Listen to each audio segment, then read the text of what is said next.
Yeah, if you want, or head out, whatever you want to do, that's okay.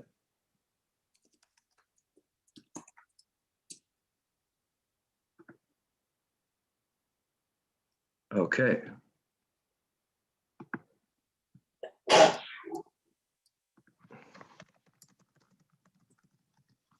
Okay, it seems as though we've just gone live. So, assalamu alaikum, everyone. My name is Wissam Shahed, and I am the Chicago Palestinian Film Festival's Community Outreach Coordinator. On behalf of our Executive Director and the Chicago Palestinian Film Festival, we'd like to thank you all for joining us today and watching our short film, My Neighborhood, a film that captured the historical struggle and the displacements and the expulsion of the residents of Sheikh Jarrah and featured Mohammed al-Kurd. These past few weeks have been quite challenging on our Palestinian community. We've seen protests across the world, including a 25,000 person protest right here in downtown Chicago, all the way to community allies coming together to educate those outside of our own community. The Chicago Palestinian Film Festival is the longest consecutive running Palestine film fest across the world. And our mission is really simple. We are the storytellers of Palestine. We are dedicated to exhibiting and promoting films about Palestinians for Palestinians. The CPFF rejects any efforts to legitimize or normalize the occupation that's occurring in Palestine. While our mission statement remains the same, we continue to grow and mature as an organization every single day. We are no longer just a film festival. We are a catalyst in the community that displays the broader Chicagoland area and is firmly rooted in the principles of Palestinians' artistic expression, community empowerment, and transformation. For the past 20 years, CPFF has been committed to elevating the voices of the Palestinian people. CPFF stands in solidarity with organizations who are mobilizing on the ground every single day in our community against the occupation. We strongly believe and collaborate with these grassroots partners, whether it's locally, nationally, or internationally.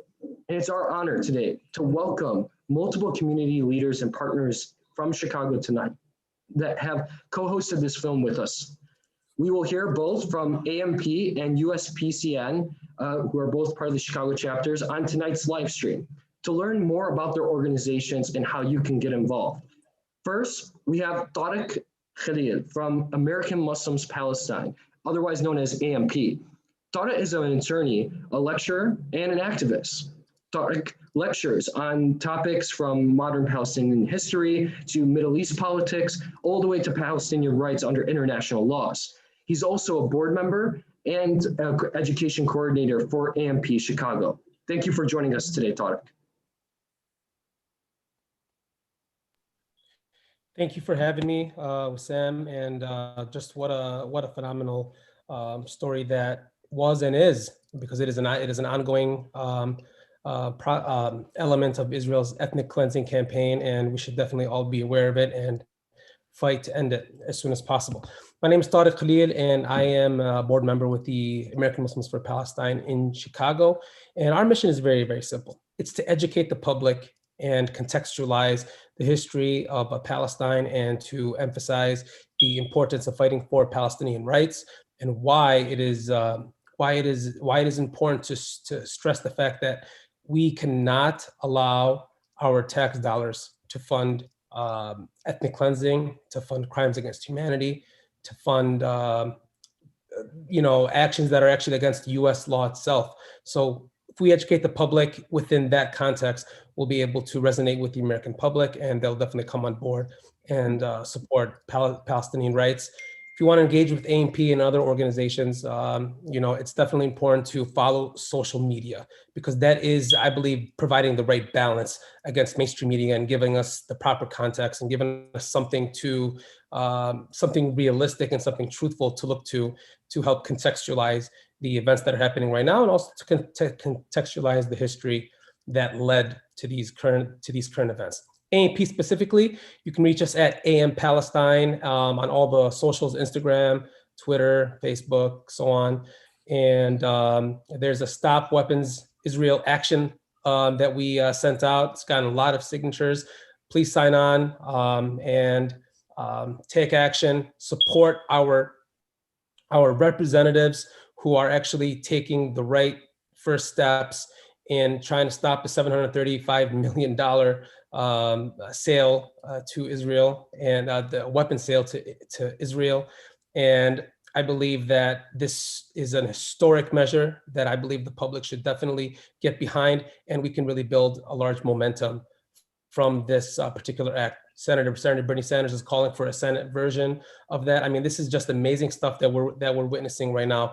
We can't let this die down, even though these escalations are seeming to have died down. We have to ramp up our activism and push towards more legislation, more action, and more measures that will truly bring about justice and liberation for the Palestinian people. Thank you for having me. No, thank you, Tarek. And just for the audience who's watching us here live, we are dropping links to follow organizations like AMP and USPCN and all the other speakers we have today. So be on the lookout for the chat if you want to follow them and their organizations. So up next, we have Gloria Imsah with Petrali from the U.S. Palestinian Community Network, otherwise known as USPCN. Gloria is a writer, an actress, and an organizer on the side. She's also co-chair of the USPCN's Chicago chapter. Thank you for joining us today, Gloria. Thanks so much for having me. Like I said, my name is Gloria Imsah Petrali. I use she, her pronouns. And I just wanted to take a moment to thank the Chicago Palestine Film Festival for hosting this event and having us. We know that cultural resistance is such a vital part of our movements, and I want to uplift the work they consistently do. What a gift to have an organization in our city dedicated to programming like what we saw tonight, truly. So thank you. I'm the co-chair of the U.S. Palestinian Community Network. We were founded in 2006, and we began as an effort to revitalize grassroots organizing among Palestinians in the Arab diaspora and serve a community longing to contribute to the fight for liberation. We have chapters in 8 states and DC and hundreds of other members across the country. Our guiding principles include supporting an end to Zionist Israel's colonization and occupation of all Arab lands, the right of return for all Palestinian refugees and their descendants to their original homes, and self-determination and equality for Palestinian people. These constants serve as our North Star as we participate in boycott, divestment, sanction campaigns organized for the release of Palestinian political prisoners from Israeli and Palestinian Authority jails, work in solidarity and alliance with Black, Chicano, and Native people, as well as women, workers, other immigrant folks, and all oppressed people. We educate folks about the Palestinian cause and challenge and protest Zionist supporters of Israel at every turn, and also promote Arab arts and culture. Right now, our sustained efforts are being focused toward uplifting the voices of our siblings living under occupation, just like Muhammad al-Kurd, and meeting their demands of continually taking to the streets and putting pressure on our elected officials. The ceasefire announced only hours ago is a victory, but more so a successful prologue to a long sustained story of resistance. All our tax dollars fund the terrorization of and occupation of Palestinians, so we are well poised to demand a change. Please reach out to your representatives about Betty McCollum's No Way to Treat a Child bill and the joint House and Senate resolution to condition aid to Israel. Use this time to support a rally, join an organization, and participate in the movement for Palestinian liberation. We'll be on the streets of Chicago tomorrow at 4:30 at Michigan and Ida B. Wells Street. Please grab your flag and your keffiyeh and join us. For more information about USPCN, please visit our website or find us at all socials at USPCN, and I think they'll be dropping links in the chat. We have 2 campaigns right now, one to free our dear friend and cultural worker, Ata Khattab, leader of the Wishah dance troupe, and the Liberty and Dignity campaign aimed towards providing pandemic relief for those living under occupation back home right now. I just wanted to say it feels different this time. I really believe in my heart that we will be the generation to see change. So thank you. I'll see you all tomorrow at 4:30. And as always, free Palestine. No, thank you, Gloria, for joining us today and for your statement. And Tarek, you as well. I mean, CPFF definitely encourages those who are watching today on our live stream to get involved with their organizations and other organizations that are helping this cause. Now, for our final piece of our live stream today, we have an exclusive interview with Omar Baddar, who's a Palestinian-American political analyst based in Washington, D.C., actually. And Omar has actually previously served as deputy director for the Arab-American Institute. He's a producer and presenter with Al Jazeera and has participated in dozens of different panels, lectures, and debates across many universities across the country.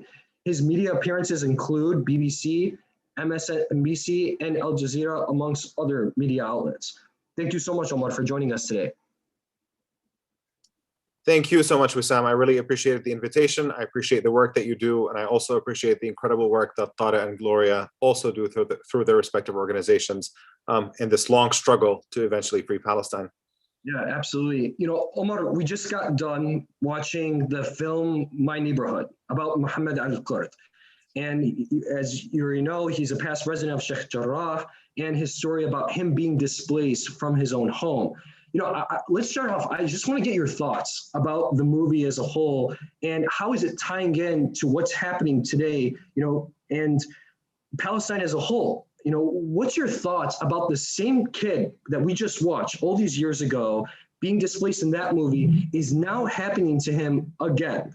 And I was just recently told that you actually met Mohammed al-Kurd personally, you know, a while back. I did indeed, Wissam. I actually met him during the period that this film had just come out. He was 13 years old at the time that I met him. He had been visiting Washington, D.C., specifically to advocate against the ethnic cleansing that his family was going through. And frankly, even at 13, he was already an incredibly young, eloquent, and powerful voice for the struggle. And he's gotten even more so today as he continues to advocate for it. It's what's happening in Sheikh Jarrah is really a microcosm of the entire so-called Israeli-Palestinian conflict. And I say so-called because it's not really a conflict. This is settler colonialism. There is no power balance here. You have one side that is the oppressor and another people who are living under occupation and oppression. There's just, it's, when you think about people making a reference, for example, to the civil rights movement in the United States, it would be incorrect to call it the black-white conflict. It wasn't a conflict. It was one people's rights being suppressed and taken away from them, and a fight to regain those rights. And that's precisely what we're witnessing in Palestine today. And frankly, the fact that the same thing happened to Mohammed al-Kurd that is happening today really emphasizes the extent to which this is really a perpetual struggle that we have, in the sense that the Nakba, the day that Israel was created at the expense of more than 750,000 Palestinians who were driven out of their homes, and hundreds of towns and villages that were completely destroyed and wiped out, that is not a historical event. That is an ongoing process. The Nakba is still ongoing. Different generations of Palestinians are still going through it. The people who have been forced out of their homes in 48 now end up in Jerusalem being forced out of their homes once again. They end up in Gaza where their homes are bombed once again. This is really an ongoing process to erase Palestinians. And this is all one continued struggle, and any pretense that the Nakba was a historical event really ignores the fact that we are still living under a condition where Israel is attempting to expand its ethnic cleansing. And that effort takes different shapes, given the fact that you can't get away in 2021 with what you could get away with in 1948, but it's nonetheless is the same really fundamental process and struggle at the end of the day. You talk about this process, and we see in this film that Palestinians, I mean, not just in this film, on the news and, you know, just talking to community members, that Palestinians are willing to fight very, and I mean very hard, for their land. And about 6 million Palestinians, refugees, are dispersed across the world. You know, can you explain a bit about the Palestinian attachment to their homes and to their country as a whole? Look, when people go on vacation for non-political reasons, they miss being home. If you go to a trip to Disneyland and you spend a couple of extra days there that longer than you wanted to, you miss being home. You miss being in a place that is familiar, the place that you grew up, the place that means something to you and is part of your identity. Now you add something extra in the case of Palestinians, that there is this massive project that was specifically designed in order to detach them from their land. And that's the circumstances under which you are separated from that homeland. That obviously merely strengthens one's resolve to hold on to that attachment. And that's a huge part of why Palestinians continue to be attached. The Zionist mantra is that the old will die and that the new will forget. Well, guess what? The new generation is not forgetting. You have people, young people who have never lived in Palestine directly, who feel the attachment through their parents' eyes and through their grandparents' eyes that is every bit as intense and meaningful and deep as what their parents are experiencing, even though they had not seen Palestine. I have a son who was just born last year, obviously born in Washington, D.C., and I put a kufiya bib on him. And I know that he is going to grow up to believe that Palestine is his homeland and will be yearning for that connection to a homeland. Whether he ends up trying to live there or not is not the point. The point is there is a connection there that is incredibly meaningful for all Palestinians of all generations.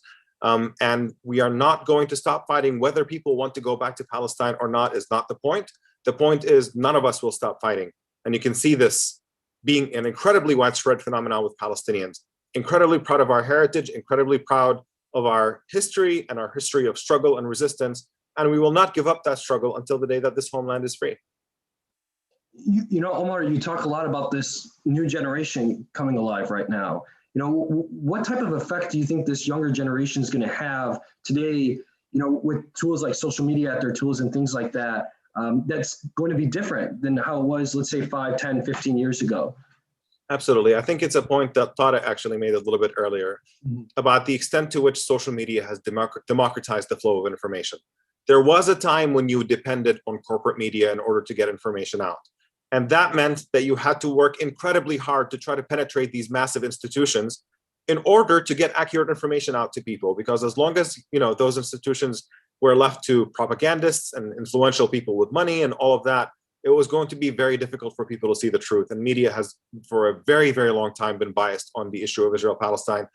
There are some improvements today, but not nearly anywhere near where they need to be. And with social media, we are finally at a point where the flow of information goes, everybody is a producer. Every single person who's sitting at their computer can produce content and put out information and reach an unlimited number of people. If you put out impressive enough content and connect it to catch the eyes of the right people, you can easily reach literally millions of people online.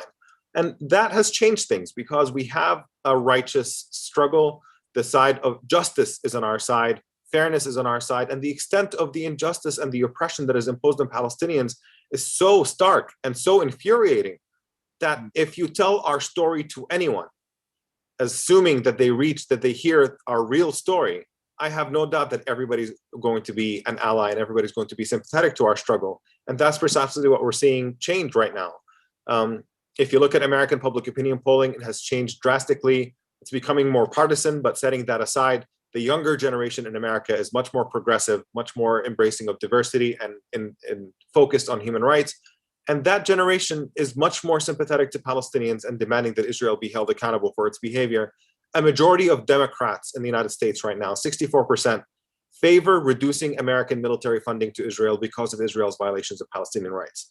That is a major shift that did not used to exist before. And that is, I think, going to continue moving in this direction until we ultimately get our country to a point where we can no longer pretend to be champions of human rights while, on the other hand, turning around and giving Israel unlimited weaponry in order for it to continue oppressing Palestinians. We probably are going to be, I'm optimistic that Gloria might be onto something in saying that we are the generation that will see a major change on this issue and an end to this unconditional American support for the apartheid regime of Israel. You know, Omar, you just kind of touched on that. Everyone's a producer nowadays, like with their cell phones, right? You just whip it out, you take out video and the footage. You know, we're seeing a lot of devastating images and footage coming out of Palestine that maybe we didn't see in the past because of the access to social media and people's cell phones and things like that. It's specifically coming from Gaza. You know, hundreds of lives have been lost, dozens of children, specifically thousands displaced. You know, can you provide some context for our viewers who may be unfamiliar with what's happening in Palestine? You know, a lot of our viewers actually tend not to be of the Palestinian community, but of the American community. Could you provide some of that context for us, Omar? Of course. I think what's happened in Gaza recently is incredibly important, right? There is this constant propaganda narrative that is being pushed by the Israeli government that used to work much better and it stopped working because people have become more informed. The idea that Israel is always just responding to Palestinian violence. And unfortunately, you see that reflex in media coverage that just simply makes no sense, that Hamas fired rockets, and what would you expect Israel to do? They have to respond. Now, just to bring it down to an analogy of us in our personal lives, and you always hear this rhetoric about what would you do if somebody fired rockets at your home? Well, if you're minding your own business and not bothering anyone, and then somebody fires rockets into your home, of course that's very upsetting, and of course you would react aggressively to something like this. But Israel is not minding its own business. Israel is an occupier in the Palestinian territories. Israel is imposing a life on all Palestinians that is apartheid according to Human Rights Watch. They just came out with a report outlining the extent of the discrimination and the denial of basic rights that they impose on all Palestinians from the river to the sea in different ways. For the people in Gaza in particular, they cannot travel in and out of Gaza. They do not have access to the outside world. They are economically strangulated. They're not allowed to sell their fruits and vegetables internationally. They don't have access to clean water. Water is undrinkable in Gaza. The infrastructure is devastated. The healthcare system is in ruins. That's the condition under which Israel is holding Palestinians, and that is violence. So when you talk about who started the violence, the status quo is Israeli violence against Palestinians. And then you add to that the fact that Israel escalated this particular round. What were they doing? They were trying to push, as this film showed, and they're doing it again, trying to push people out of their homes in East Jerusalem. East Jerusalem is occupied Palestinian territory under international law, and Israel has no right whatsoever to have jurisdiction over it. And so we're talking about ethnic cleansing in occupied territory, pushing people out of their homes and giving those homes to settlers, which is a war crime under international law. So Israel is committing this war crime, and there's a lot of attention about the fact that Israel is carrying out ethnic cleansing. And so Netanyahu needed a distraction. He's in political crisis, he can't form a government, and you have all this attention on this ethnic cleansing, and he needed to create a crisis that would help him shift the narrative. And he thought that by provoking some Palestinian violence, he would be able to shift the narrative, and it did not quite work in his favor this time because the environment has changed. He kept escalating attacks on Palestinians in Jerusalem, went into the Al-Aqsa Mosque, the holiest site for Muslims in Palestine, setting off stun grenades, beating up protesters, brutalizing them, protesters who were unarmed, who were in many cases handcuffed when Israeli soldiers were beating them. And of course, when you assault Al-Aqsa repeatedly, sooner or later, somebody's going to do something. And in this case, militants in Gaza fired rockets. And so this is how we ended up in the situation we are today. And right now, there's a lot of talk about ceasefire ending this crisis. A ceasefire does not end this crisis. A ceasefire is welcome because it ends the mass slaughter that is unfolding in Gaza. Obviously, people are dying on both sides, but disproportionately Palestinians, given the huge imbalance of power. Israel has a military, Israel is the occupier, it has an air force, it has tanks. Palestinians have very little by comparison. This is a major superpower that is occupying and oppressing a largely defenseless population. That's the power imbalance here. And the status quo merely takes us from that mass slaughter of people back to the low intensity violence of occupation and apartheid and suffocation and siege. So by no means is the problem over. If we are interested in a long-term solution for this, if we're genuinely interested in ending this crisis, it would have to include freedom and justice and equality for Palestinians, because as long as oppression exists, it's only a recipe for violence to break out again. You cannot have stability and calm and oppression and apartheid and injustice at the same time.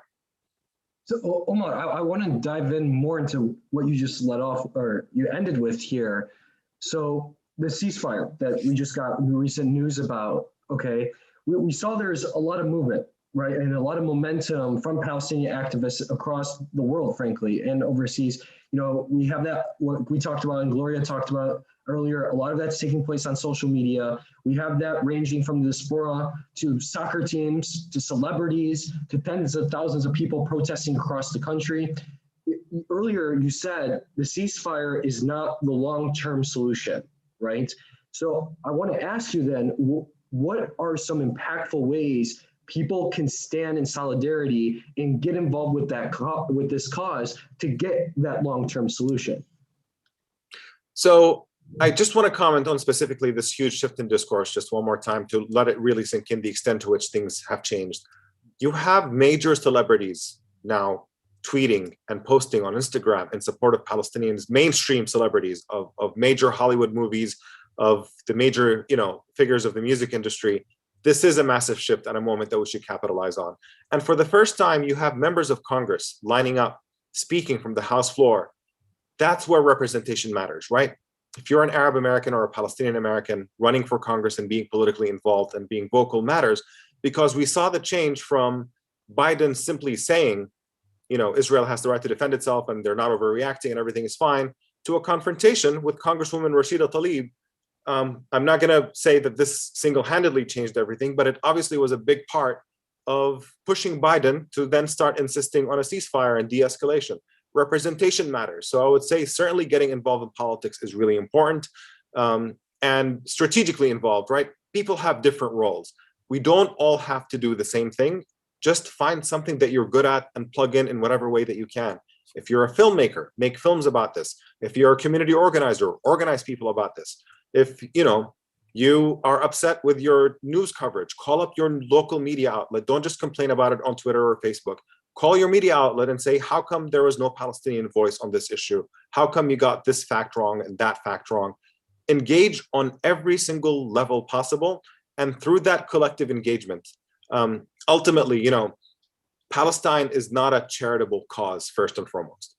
What Palestinians need from us, first and foremost, is not just donations and charity and money, as much as all of that, by the way, is needed. I'm not saying that it's not needed. Of course it's needed, and people who can give should give. But more importantly, Palestine is a political injustice before Palestinians are not victim of some natural disaster who just need our financial assistance. They are victims of a political injustice. Their freedom is being denied, and they need that freedom. And the way to fight for them is to fight for them politically, to shift American political discourse and American policy eventually, so that America is no longer enabling and funding the system of oppression that they live under. But for those who want to also give Palestinians directly, certainly there are many organizations. UNRWA, the UN agency that helps Palestinian refugees survive, is worth supporting. You have PCRF, whose office was bombed in Gaza, the Palestinian Children's Relief Fund, is trying to help Palestinians on the ground. So there's no shortage of these kinds of groups. But for me personally, my passion is in the battle for public discourse and public debate and correcting people's information. That's why I work at the Institute for Middle East Understanding. The social media handle for them is the IMEU. Obviously, I'm not speaking on their behalf here today. I'm expressing my own opinions, but they still do incredibly amazing work that I think is worth checking out. We provide simple fact sheets and graphics and talking points and videos that make the injustice in Palestine more accessible to the world. And we try to get the word out. So I think that joining that fight is absolutely worth our time as well. So that's just a variety of ways that I think people can plug in here. Yeah, I mean, it's a great brainstorming list here. And, the point being that use your niche, right? Whatever you are, what type of profession you are, use that as your avenue, as your launch point to, represent the community as a whole. We had a question earlier from the chat, and I just wanted to pose it to you, Omar. It was Shadden from YouTube asking, and you touched on this a lot, so I want to add on this, is how do we use this moment in history to drive change? And I want to add on to that is what type of change should these individuals be seeking? It's easy to say, let's change things, but what type of change should we be addressing to make things better on the community?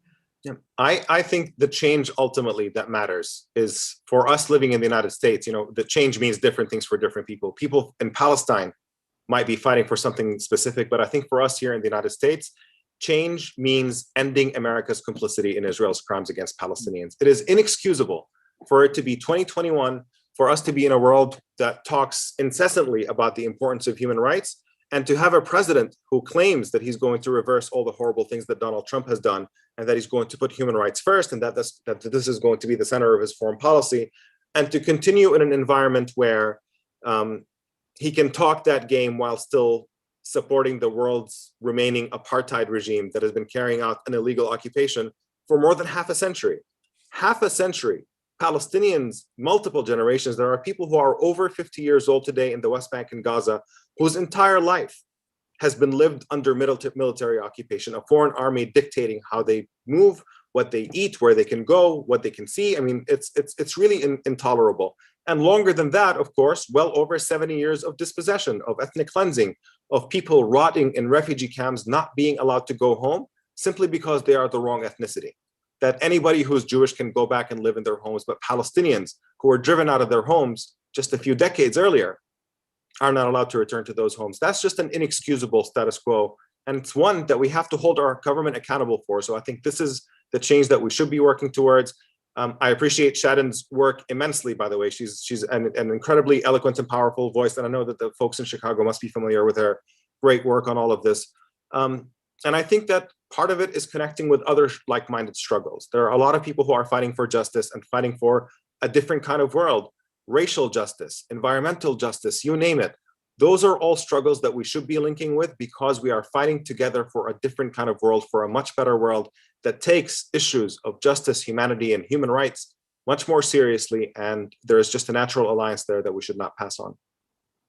You know, Omar, despite the circumstances that you're laying out today, time and time again, we see that Palestinians keep hope. We saw it in the movie, My Neighborhood. You've discussed it a little bit today. Omar, I want to ask you specifically, you know, I know our time is coming to an end here. Omar, how would you define what a free Palestine looks like? And what do you personally think it's going to take to get us to that vision? I'll start with what's going to take us to get to a free Palestine. And I think that's the relentlessness of Palestinians, our spirit of resistance, our defiance of, look, everything that has happened so far. For more than 70 years now, there has been an effort, a massive effort backed by world superpowers to erase our existence. And we are still here. And yet we are still here. We are still vocal. We are still asserting our identity. That's all the evidence that you need to know that we are not going away. I mean, the world should really come to terms with this. If Israel knew what was good for it in the long term, it would come to terms with the fact that we are not going away. And you better make peace with us, because there's no point in continuing this bloodshed forever. There is no way in which you can continue being an apartheid state forever. The world will not tolerate this going on forever, and things are changing. And so everybody should see the writing on the wall. And I believe in the relentless spirit of Palestinians and in the solidarity of our allies who are growing day by day. And I think together we are building a movement that's going to achieve this. Ultimately, what we're fighting for is simply equality. We're not looking for revenge. We are looking for equality. And what I envision in a free Palestine, look, it's not going to be the Palestine of our great-grandparents. Things have fundamentally changed, and whatever Palestine that once was before Israel was created on top of our nation, that Palestine is gone. That's just the reality. And there is no going back because things have fundamentally changed since. But ultimately, all I'm hoping for is a Palestine in which you can pray in Al-Aqsa or in the Holy Sepulchre, and then drive up to Nablus and eat some knafe, and then drive up to Haifa on the same day and lay on the beach, and without having to go through harassment, without having to go through checkpoints, just normal life for Palestinians in their own homeland. That is all we really are wishing and hoping for. Well, you know, Omar, I on behalf of CPFF and the community as a whole, thank you seriously for all the work that you've done and have done and will be doing in the future. And thank you for joining us today. I know how busy your schedule is. I can say personally, I've learned a lot from this conversation, and I can only imagine people who might not be familiar with this topic, how much they've learned from this interview alone and from our other speakers today. Omar, thank you so much for joining us here tonight. And honestly, we really do look forward to seeing what type of work you do in the future. At this time, I'd like to thank our co-sponsors for this event, AMP and USPCN, for co-hosting this film as well. We really do appreciate the community support. And as always, CPFF is a firm believer and supporter of these grassroots organizations who support this cause day in, day out, and open to collaboration at all times.